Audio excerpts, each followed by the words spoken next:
Hi everyone, how are you? It's really nice to see and not see you out there. And that great big name up there, Dr. Graziella Thake. I recently became a doctor. I got an honorary doctorate last year and I'm trying to finish my PhD. I'm standing in front of you at the ripe old age of 54 years old. And what I hope to do, because I hear there are lots of amazing students in the room, is to inspire you to can do anything. Because when I was roughly around 3 years old, I was born in Mumbai, India. I'm Italian Maltese of origin. I'm a migrant, I come from a migrant family, and I never set out to do what I'm doing today. I just got irritated by stuff and wanted to make a difference. And so that's kind of why I'm here today. Most of the things in my life were like a Sahara Desert. Nothing went in a straight line and everything was curved. Today I'm going to share with you why I collided with the United Nations Sustainable Development Goals.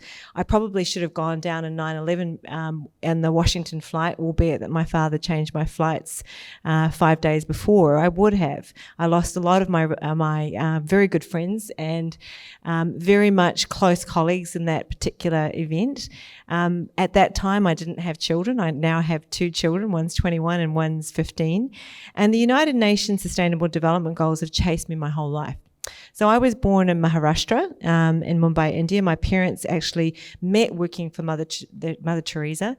A few years ago, actually spoke in Kosovo for the Kosovo Olympic Committee and went to go and see where she was born. Things happen serendipitously. I never actually planned that. It just happened. It happened out of the Commonwealth Games in the Gold Coast where I happened to reside and live.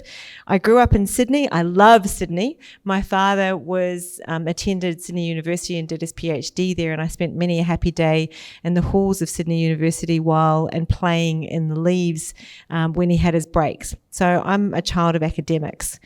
I have begun a company called the Optimisation Hub after a history of working in forensics. I was one of the youngest women to crack the code of working in maximum security jails. And again, I didn't choose to do that. It just happened by accident. When I was 3 years old, I said to my father, "Why do you never give money to people who beg?"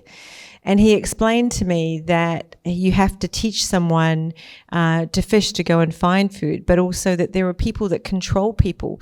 And he explained to me that sometimes children, were sold. And he said, "Piccina," which is a word in Maltese that means little doll.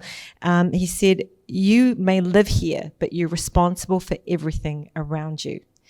And you live here, but you're responsible for those slums across the street. You're responsible for those people that are controlling the kids there." I was only 3. I didn't really comprehend what that meant. It didn't actually change through my life, though. It chased me. You know how there's something inside of you and you can't run away from it? You keep going, "I just want to go and be this normal person, on a 9-to-5 job, and I just want to go and earn money and have a really nice picket fence." Didn't happen for me. I tried.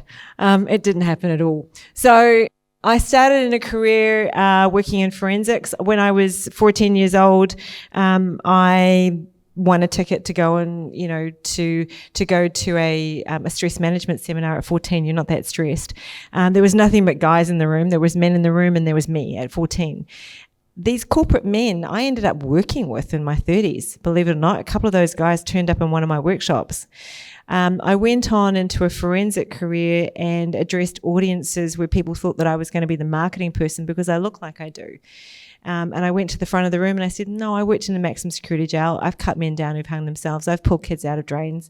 I have tried to break sex trafficking rings, and I have caught myself out a few times doing stuff I shouldn't be doing." So, it's really important to, 1, never judge a book by its cover, and 2, never judge yourself hard enough to stop yourself from doing something you really want to do. So to me, the United Nations Sustainable Development Goals depend on some of these great people up here.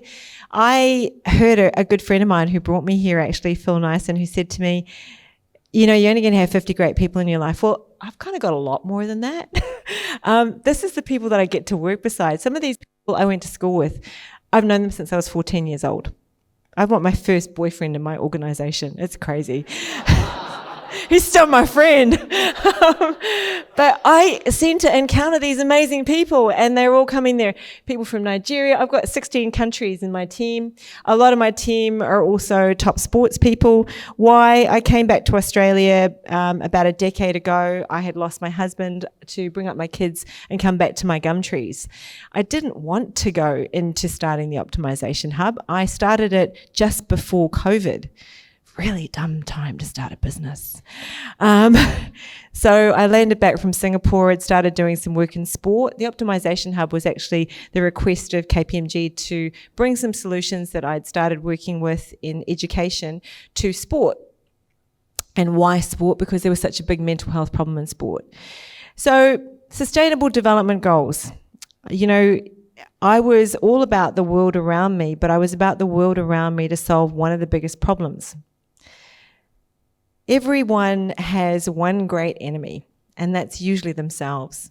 But it's the environment that you're born into that gives you affordable, accountable, respectful, non-respectful, deteriorating or increasing circumstances that help you to define who you are. We're not born into equal opportunity. There are people right now suffering a world that we don't get to see. And that's the bit that I can't live with. It's the bit that keeps me up at night. It's the reason that sometimes I'm awake for 23 hours. I'm going back tonight because I've got to go back into a project at 2 or 3 in the morning, and I need to be in front of my desk to do it. There's some stuff that's really important to me that's happening at the moment. So some of these great people that work with me, we work in 4 vertical markets. And the tapestry has a little bit of a story to it and why I collided with the United Nations Sustainable Development Goals. Years ago, it was the United Nations Alliance of Civilizations, which also chased me when I was working in forensics into working with corporations. So I ended up working with about 26 different multinationals, global mergers and acquisitions. There's some finance students in this room. You guys are super important. You don't know how important you are. Health economics, it's the way of the future. You need to understand how people tick. I used to train economists. Economics is all about human behavior. It's all about psychology, and it's all about making change and making a difference. If there's a difference burning inside of you, go out and live it. Go out and do it. It's what the world needs. Inspiring young people is what I get to do every day of my life, and I love everything I get to do, but it's not the only thing I get to do. So we have 4 vertical markets: sport, education, professionals, and working with women. We work with women not because I am a woman. We work with women because the way of the future is to start to realize that women own 1% of the property in the world and do 99% of the world's work. And we have to somehow bring that skill base forward. The other thing we do need to be doing is considering that we have populations like Africa, which I'm very passionate about. And if you look at the ability for us to advance, accelerate, and access, there are some massive populations in this world that don't have access to education, that don't have gender equality, where poverty is a norm in everyday life. In Africa, did you know that the continent of Africa, 73% of Africa are under 19 years old? And yet there's so much corruption. There are so many issues. When I addressed the African Union and the 55 presidents, I said to them, the one place that we talk about investing is for women and youth, but what are you actually really doing? Because right now we talk about all this stuff, and I saw it at the very beginning. I saw the governance, the process, the leadership. The paper doesn't mean anything. The written words don't mean anything unless we go out and do something. So doing something is what our business is all about. What we do is we provide education. But we don't provide the kind of education that happens in this great university. We're going out there for the mental agility, the mental health populations and education. The one thing that's bugged me my whole life, and this is what drives me as a person, and I can tell you, I addressed Turkey, the Vatican, Albania probably 4 weeks ago, and there was a guy there that said the very thing that I say to audiences: I feel about 14 inside. Sometimes when I'm someplace, I'm not the expert. I'm not the person who knows everything. I'm just the person who's doing some stuff that makes sense. I'm trying to make mental health and education sexy so that people will go and pick it up and do something great with it. I recently partnered with Root Brands in the United States with a woman who's got 35 million followers. It's fantastic. And she's assisting me with how we market, how we do things, how we reach the populations we reach. Under our vertical markets, we've got various programs. I've become a master of technology. I knew nothing about technology, learning management systems, applications. How was it going to reach the slums? Because the big thing that was driving me was, how do we get to the people who can't afford us? How do we actually get to the people who really need us? And so if we look at the world's problems and we look at what we're trying to solve, realistically, sustainability is only going to happen if you and I are sitting in an emotionally great state and we're able to think about what's going on around us and we can contribute to it. I think all of us have been emotionally distracted, so much so we don't care about what we're doing, because we just want to run away from that emotion that's inside of us. So what we do need to be doing is regulating our behaviors and being able to get in control of our own minds so that we can advance our futures. You and I are in a state of privilege in education. And someone shared a bit of a statistic with me that 2% of the population have access to education. Imagine what it's like to be in countries where that's not even part of the statistic, where it's not even that level. And if you don't know how to mind yourself, then you don't know where you're going to. Up here, we started with those verticals of athletes and sport, and rather than telling lots of stories, I'm going to tell you what we did with the business that makes sense and how we create and direct social impact, and why we get the interest of governments and run whole country projects. So around athletes and sport, what we did was we devised a curriculum in sport, which was from beginning to end, its inception to its end. Why sport, and why did I kind of jump into sport with my team? Because sport's a really great mirror of community and society, and it's a great place to learn about cooperation, cooperation. And in the early days when I worked in forensics, don't hold this against me, I also worked with the Junior Māori All Blacks. And one of the things that I took away and learned from both the teams and the guys around that was that the business of sport taught us so much about life and business. And so when I went to go and work with finance and corporations and looked at how I was going to take a team of 2,000 across the line to blend cultures, I used sport. So it was natural for me going back into building this curriculum that I thought about short courses, fun, agility, skills, and the ability to be able to teach what we call the 7 scales. And those 7 scales are awareness, resilience, mental agility through learning to know where you're going to, your direction, but to get this funny thing called influence and autonomy going. But you've got to make it fun. And what I loved about the presentation we just saw was the fun, the interest, the activity. We forget how to have fun as adults. And that's also where a lot of things go missing. You and I can think about that fun, but there are countries where fun isn't on the agenda, where it's just about being able to be included and being able to have access to education. So how we use our curriculums is we also use them in social health education. So the 4 different verticals I showed you before. In sport, we run projects in Nigeria, which I'll show you. We're doing one project in sport at the moment that's quite close to my heart, 250 female coaches going into work in the slums. So we're using sport, but we're using education, emotional regulation, and agility and soft skills building through play, but also through the ability to teach the skills as you're doing something. That becomes really important when you think about safety and gender equity and gender equality. The other thing that we're doing with target audiences in universities is we're teaching programs. So again, in Africa, we had 28 universities that we took through a program last year around soft skills and the soft skill jump into going to exporting their skills.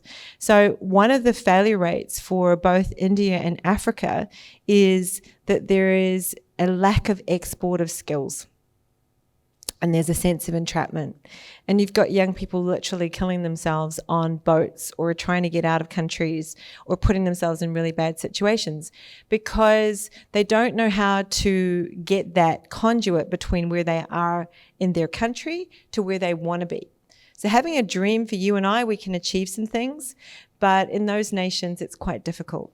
So the drive for me is, yes, we provide all of these programs to universities here and in the EU and also in Dubai. The UAE is magic. If you want to go and have a look at what they're doing there, there's a whole future spectra there. But it's also about how we move. I can't believe I'm running out of time already. So using the skills and the way that we work with the UN SDGs is we've started to plant the SDGs into projects that bring corporations together with the projects that we've got on the ground, a buy one, give one scenario. So the idea is to surround countries, organizations, NGOs with not only the opportunity to do our programs, but with companies in other countries to work around them and collab and learn the skills together. So that's also addressing that education that's needed and necessary. So this is the Women's Empowerment Program in India that we're running currently. We've got a goal there to affect 5 million women's lives in 2 years. So next week, I'm off to do some things that are both in the Paris Olympics, but also in the US, where we've just developed a site, which is going to allow these women to learn those skills, but also then to come to those other sites and learn other things. So it's about providing the jump, the conduit to another place. And if they can't physically get there, they can get there through what we're doing in our technology. So in turn, training the skills is also about breaking down barriers. So we're getting businesses both within India and in other countries to work with us. So I physically go there, I talk to people, I enroll them, I bring them into the project. And it's about breaking down that barrier of the caste system that's there as well. I don't know if you know this, but Delhi is the rape capital of the world.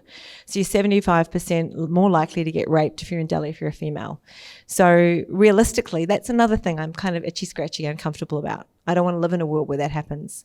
So I guess what I'm saying to you is, if you've got something inside of you and you want to go and do it and it lines up with the SDGs, you'll probably find it does, because there's a lot of them, like someone else just said before. Go and do it.